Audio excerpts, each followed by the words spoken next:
All right, guys, welcome back. I was hoping to catch this video before the sun cracked itself back out.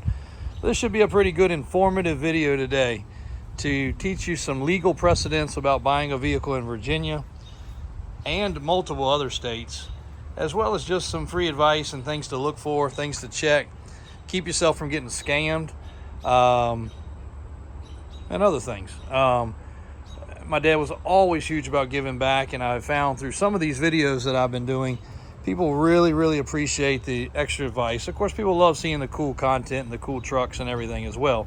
But, you know, if we can help one person that views a video that gets 5,000 views, we feel like we did something, you know, or at least I do. And I know my dad was always a big proponent, and a lot of people called him a mentor in the car business because, you know, he didn't hesitate to give advice. He thought, you know, competition didn't scare him. He knew he'd always be better than the next guy, and that was just always his precedence. Like, if you do things right, you're going to always have customers, you know.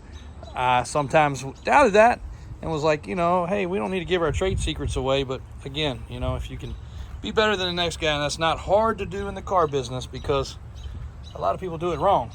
So I've stuck to those things that I learned from him. And again, I think these videos help people a lot too. So, how to buy a vehicle properly. A lot of this may be Virginia only. I know a lot of other states are very similar. So again, not all this may apply in every state or every country. Of course, you may be watching this in another country.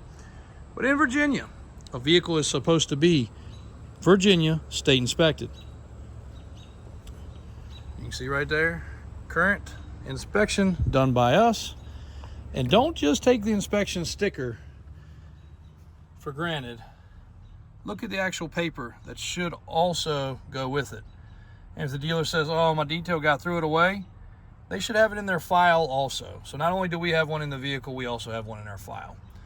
Also on the back of the window sticker, and this is a poor example just because of the fact that it looks like it's gotten a little wet. You don't have to have a window sticker. We do, and it discloses all the things about the truck. Price, miles, VIN number, transmission motor, that stuff sometimes gets glitchy, so take that with a grain of salt. But and then it has our little description. This is just us, but it says what the truck has, what the lift kit is. Then it has some other stuff here. You know, if a customer or a dealership, this is a lot of stuff that's applying to a dealership, has something on here and it might say includes roadside assistant or includes 4 new tires or oil changes for life, make sure you get a copy of this. Make sure you hold on to it, because once you're gone, they pull the ad off the internet, it's going to be your word against theirs, and then you just got a big legal battle on your hands. So like I discussed in one of our other videos, we do a 30-day warranty, which is on the back of this piece of paper. You'll see a dealer has the option to sell as is and option to sell with a dealer warranty. That dealer warranty is a 50/50 coverage on the engine, transmission, drive shaft, and differential. 30 days, 1,000 miles, repairs to be made in our shop, but of course that's flexible, and it does not include misuse and neglect. I've got a really good video coming to you guys about that statement about misuse and neglect. You'll find pretty humorous. That's gonna be a good video. I'll try to do that one tomorrow. But anyway, as far as the inspection rig goes, you can also sell rejected. That means, let's just say this truck came in and it had 2 or 3 things that it failed for. Let's just call it ball joints, brakes, and tires. And I chose to sell it because, okay, somebody might solid axle it or somebody might make it more custom. You can sell it with a rejection. You have to disclose it's rejected and for what items it was rejected for. But you can legally sell to a customer rejected. Now they will have to go make those repairs to get it inspected before they can actually title the vehicle. Buying from a private owner, completely different. That's where your scams come from. Be extremely cautious, guys. I promise you, almost every day we get somebody in the office that has either been scammed, almost getting ready to be scammed, or getting ready to be part of a scam. And if it's too good to be true, it absolutely typically is. And I'm using this truck for example because I've been driving it. Y'all know I was driving the blue crew cab square body. I just happened to hop in this one. I've been driving it around. Been a great truck. It also gives me a chance to see if there's anything that we need to attend to. And the only thing is, the wiring for the trailer hitch must have been tucked up under here and it fell out. So now it's sitting in the hitch because I got to put a bracket on it. That's the only complaint I have on this truck. No check engine lights, no trouble codes, no running issues. Air conditioning's great. It's been a good truck. So somebody's going to get an awesome truck on this OBS. That's the little commercial plug for that. And I apologize for the beeping, but I just had to jump on my guys because things were out of hand over there in the car lot. Tow trucks and stuff parked sideways, backwards, and upside down. They're getting that straight. So that's what the beeping is. Back to a couple quick scams. We could do a whole nother video about that. I don't ever like to get too long-winded on these because y'all lose patience. But duplicate titles. Customer might have this truck. They might have a title. The scary part is they could have gone and got a duplicate title. So if they hand you a title, you will have no way of knowing if that's the current title. Unfortunately, if you leave with the truck, you pay for it and disappear, or let's just say you wire money and don't even get the truck. You might get the title, you might send your money, and they'll be like, oh, we'll go ship you the truck. Let's just use a dealer, for example. You may get a duplicate title. That title's no good. That title might have all the information about this particular truck, but that title is absolutely no good anymore once a title's been duplicated. It was really bad when Virginia had the title loan companies because people would get a title loan against the title and go sell the truck or vehicle and beat the record of it being recorded. The stuff is endless, guys. So endless. And the reason I did this video, I've got a customer buying a truck. Well, I've got two customers that actually have requested a whole lot of things because they're uncomfortable. We understand. I applaud the customer by being uncomfortable. We want you to question things. It does, like my mom or some of the office people, like, why does this guy want so much stuff? Why is he scared? But you got to look from the outside in. He's never done business with us before. One of them is across the country, I think in Wisconsin, and the other one's in Oregon. So they're a long ways away. They're sending their hard-earned money to buy vehicles that they have not seen. And rabbit just ran through there. You know, they want to be cautious, you know, and that's understandable. So we've sent them copies of the title. We've sent them copies of the paperwork. We've sent them all the confirmation stuff. We FaceTimed with the customers because pictures and videos could be old. You know, anybody can send those. So we have FaceTimed with them in one of the cases anyway. And we want the customer to be comfortable because, again, them asking these questions is super smart on their behalf. Because there is a lot of scams. There's a lot of scrupulous things. Now, to some of the craziness that we've seen, because of the fact that we're very close with our service shop and, of course, have the off-road shop, the stuff from other dealers in Virginia and Maryland and Carolina, of course, they're our bordering states, but even in Virginia, and I'm not going to name names, we're not going to point out other dealers. We all know who they are because they've got bad enough rap for doing it.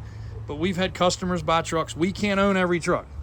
Even though we got 300, 400, 500 vehicles at sometimes, every now and then a cool truck slips up somewhere else and somebody goes and buys it.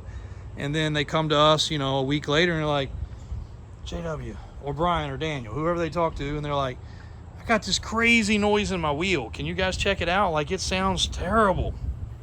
So we put it on the rack. We check it out. And we're like, dude, you need ball joints, wheel bearings, control arm bushings. I mean, who knows? I mean, every situation's different, but usually it's a ton of stuff. And the last few, that's the way it's been. I mean, a laundry list. And they're like, well, can you check the rest out? And we check it out. And, you know, lift kit might be installed wrong. Brakes might be borderline. And lo and behold, a lot of times it's got a 30-day tag on it. So for your dealers doing it wrong, don't think it lasts forever, because it doesn't. We still just keep it to ourselves, tell the customer what they need. They can fight with the dealer. Sometimes they just say, I don't even want to go to the dealer. I had a terrible experience. I hadn't even got my title yet. Paperwork sucks. They suck. Please just fix my truck. But the bottom line is the truck should not have left that way. It should not have gone out. Should not have had an inspection. One of them, I was so nosy, I checked. The inspection on a 250 Ford Super Duty, 2019, I think the year was, it had a 2015 Toyota Tacoma inspection sticker on it. So Something was wrong there, guys. Something was not right. Now, anybody can make a mistake, but this truck had so many problems, there was no mistake. Can we miss a light bulb? Sure. A set of wiper blades? Yeah, things happen. Even though our trucks go through our hands, our shop's hands, a lot of times through the off-road shop's hands, and then a third-party shop for the inspection. Yes, things can still happen, but it's rare. It's pretty rare. Now, can something break after the fact? Sure. I mean, things can break. In case you guys saw this, that's wax. I don't know why we have wax on the headlights of this truck, but walked past enough times now. It's not overspray, that's wax. Things can happen, things can break. We had a customer have a problem with the alternator the other day. I mean, whatever. That's not safety things. That's just stuff that breaks on a used vehicle. But you can definitely be assured there's some scary stuff that ends up on the street. So be careful, be cautious. Ask your shop for a third-party inspection. It might cost you 20 bucks, might cost you 50 bucks, might cost you 200 bucks. Any of our vehicles, I will be more than happy. And again, there's 300, 400, 500 vehicles at sometimes. Come pick it up, take it to a shop. We have no problems with that whatsoever at all. Encourage it. If your shop or your dealership or whatever is weird about that, stay away. If they just say for insurance purposes they can't leave, bring the mechanic there. All mechanics can be mobile. They can bring their scanner and everything else. Make them come by and check it out. But do your due diligence, guys, because you will get yourself in trouble, and usually it's not on something cheap. And we really always hate to be the bearer of bad news when we call these customers, especially when there's a 30-day tag on the vehicle where we can see the vehicle came from. We could call the dealer board. We could call the inspection shop. That's not what we do. It's not our business. It's yours and the dealership you dealt with business, period. But just be very, very, very aware of your surroundings, how things are taken care of, and how the business is done. We can go into a whole nother one about paperwork and titles. I'll be happy to do that if you guys got questions. We'll also be happy to answer questions. We're not upset if you call us and say, hey, JW, I'm not buying from you guys, but can you answer this or that? Feel free to call. If I can't answer it, my mom can surely answer it, or one of my staff can answer it. Again, not gonna hurt our feelings. Yeah, we'd love to sell to every single person there is, but we know that's not always possible. So ask us, ask away. Let us know what we can do to help you guys. Davis Drives on YouTube, Davis Auto Sales in Richmond, Virginia. There's the telephone number. Let us know how we can help you guys. Check out all our inventory on the website at all times. Thanks again.